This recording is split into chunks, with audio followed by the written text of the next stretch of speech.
Good morning. കഴിഞ്ഞ കുറച്ച് ദിവസമായിട്ട് കൃത്യമായി പറഞ്ഞാൽ ബ്രയൻ ജോൺസൺ നീൽക്കാമത്തിൻ്റെ ഷോയിൽ നിന്ന് പോയതിന് ശേഷം ഇന്ത്യയിൽ എയർ ക്വാളിറ്റി ഇൻഡെക്സിനെ പറ്റിയും പർട്ടിക്കുലേറ്റ് മാറ്റേഴ്സിനെ പറ്റിയും വളരെയധികം ചർച്ച നടക്കുന്നുണ്ട്. ഇന്ത്യയിൽ എയർ ക്വാളിറ്റി ഇൻഡെക്സ് വളരെ മോശമാണ്, പർട്ടിക്കുലേറ്റ് മാറ്റേഴ്സിൻ്റെ അളവ് കൂടുതലാണ്. എന്താണ് എയർ ക്വാളിറ്റി ഇൻഡെക്സ്? മലയാളത്തിൽ പറഞ്ഞാൽ വായു ഗുണനിലവാര സൂചിക. നമ്മുടെ ചുറ്റുമുള്ള വായു എന്തുമാത്രം മലിനമാണ്, അവിടെ എന്തുമാത്രം പൊല്യൂട്ടൻസ് ഉണ്ട് എന്നതിൻ്റെ ഒരു സൂചികയാണ് എയർ ക്വാളിറ്റി ഇൻഡെക്സ് തരുന്നത്. നമ്മുടെ ചുറ്റുമുള്ള വായുവിൽ ഒരുപാട് പൊല്യൂട്ടൻസ് ഉണ്ട് നമുക്കറിയാം. Like carbon monoxide, sulphur dioxide, nitrogen dioxide, ammonia, ozone, particulate matters like 2.5 and 10. ഇതിൻ്റെ എല്ലാത്തിൻ്റെ ഒരു ആകെത്തുക എടുത്തിട്ട് ഒരു ഇൻഡിക്കേഷനാണ് നമുക്ക് തരുന്നത് എയർ ക്വാളിറ്റി ഇൻഡെക്സ് വഴി. ഇത് ഇൻട്രൊഡ്യൂസ് ചെയ്തത് US ആണ് 1968. ഒരു എയർ ക്വാളിറ്റി ഇൻഡെക്സ് ഒരു നമ്പർ തന്നു കഴിയുമ്പോൾ സാധാരണക്കാരന് ചുറ്റുമുള്ള വായു എന്തുമാത്രം മലിനമാണ് എന്ന് പെട്ടെന്ന് മനസ്സിലാക്കാൻ പറ്റും. അതാണ് എയർ ക്വാളിറ്റി ഇൻഡെക്സിൻ്റെ ഗുണം. ഇന്ത്യയിലെ ഒരു കണ്ടീഷൻ വെച്ച് നോക്കുകയാണെന്നുണ്ടെങ്കിൽ മോസ്റ്റ് ഓഫ് ദി സിറ്റീസിൽ എയർ ക്വാളിറ്റി ഇൻഡെക്സ് 100-ന് മുകളിലാണ്. Air quality index normally 0 to 500 ഇടയ്ക്ക് ഒരു നമ്പറായിരിക്കും നമുക്ക് തരിക.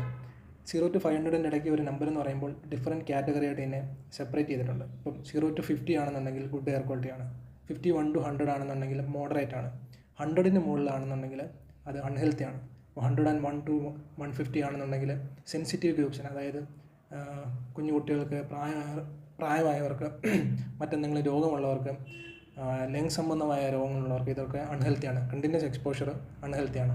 151 to 200 ആണെന്നുണ്ടെങ്കിൽ അൺഹെൽത്തിയാണ്. എല്ലാ ഗ്രൂപ്പിനും അൺഹെൽത്തിയാണ്. കണ്ടിന്യൂസ് എക്സ്പോഷർ അവർക്ക് ഹെൽത്ത് ഇഷ്യൂസ് ഉണ്ടാകും, ലങ്സിന് പ്രശ്നങ്ങളുണ്ടാക്കും, ഹാർട്ട് അറ്റാക്ക് ഉണ്ടാക്കും, സ്ട്രോക്സ് ഉണ്ടാക്കും, വാട്ട് നോട്ട്.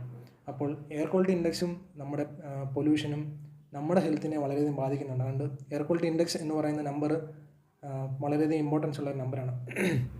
ഇതിൽ പർട്ടിക്കുലർ മാറ്റേഴ്സിനെ പറ്റി പറഞ്ഞല്ലോ, PM 2.5 and PM 10. PM 2.5 എന്ന് പറഞ്ഞാൽ നമ്മുടെ മുടിനാരഴയെക്കാട്ടിലും 30 times ലെസ്സാണ്, അത്രയും ചെറുതാണ്. ഇത് നമ്മുടെ ലങ്സിനകത്തിൽ പോയി കഴിഞ്ഞാൽ നമ്മുടെ ലങ്സിനെ സിവിയറായിട്ട് ഡാമേജ് ചെയ്യും.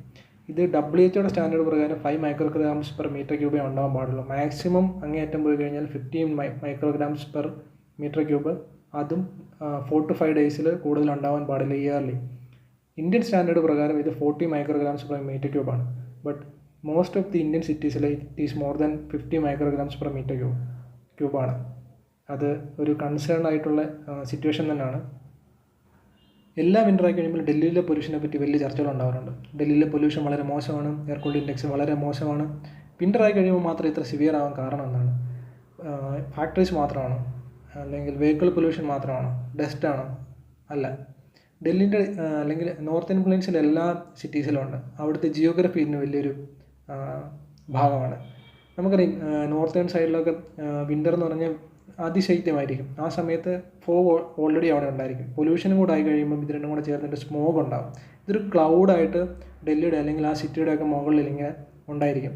ഈ സമയത്ത് ടെമ്പറേച്ചർ ഇൻവേഷൻ എന്ന് പറഞ്ഞിട്ടൊരു ഫിനോമിനൻ നടക്കും.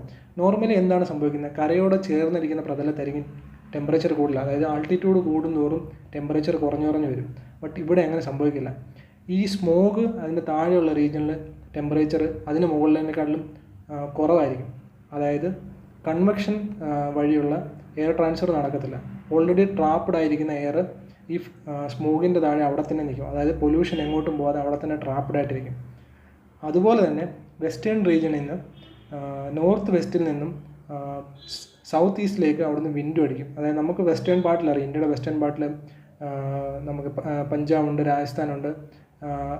ആ ഭാഗത്തു നിന്നും അടിക്കുന്ന കാറ്റിൽ നിന്നുള്ള പൊല്യൂഷൻ, അതായത് ആ സൈഡിൽ നമ്മുടെ ഡെസേർട്സുകളുണ്ടെന്ന് നമുക്കറിയാം. ആ ഡെസേർട്സിൽ നിന്നും സാൻഡ് പാർട്ടിക്കിൾ, അതുപോലെ തന്നെ ആ സമയത്താണ് നമ്മുടെ സ്റ്റബിൾ ബേണിങ് നടക്കുന്നത്.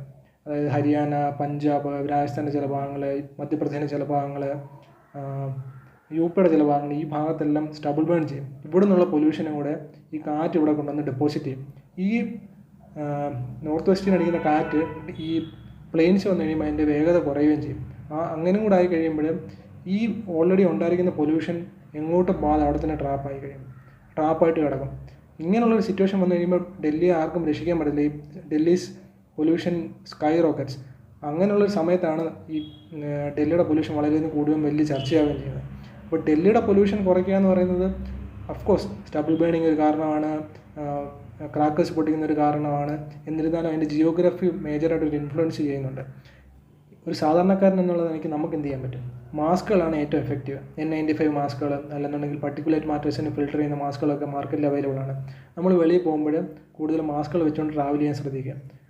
മാസ്കുകൾ വെക്കുന്നത് പൊല്യൂഷനെ പ്രതിരോധിക്കാൻ വേണ്ടി മാത്രമല്ല, എന്തെങ്കിലും വൈറസുകളുണ്ടെങ്കിൽ നമുക്ക് പ്രതിരോധിക്കാൻ പറ്റും. നമുക്കറിയാവുന്ന കാര്യമാണ് കൊറോണ വന്നു കഴിഞ്ഞപ്പോൾ അത് ഇതുമാത്രം എഫക്റ്റീവായിരുന്നു. അതുപോലെ തന്നെ എയർ പ്യൂരിഫയറുകൾ വാങ്ങിക്കാൻ കിട്ടും. നമ്മളിപ്പോൾ അതുപോലെ പൊല്യൂട്ടഡ് ആയിട്ടുള്ള ഏരിയയിൽ നിൽക്കുന്നുണ്ടെങ്കിൽ ഒരു എയർ പ്യൂരിഫയർ വാങ്ങിച്ച് നമ്മളിരിക്കുന്ന സ്ഥലങ്ങളിൽ വെക്കുന്നത് വളരെയധികം നന്നായിരിക്കും.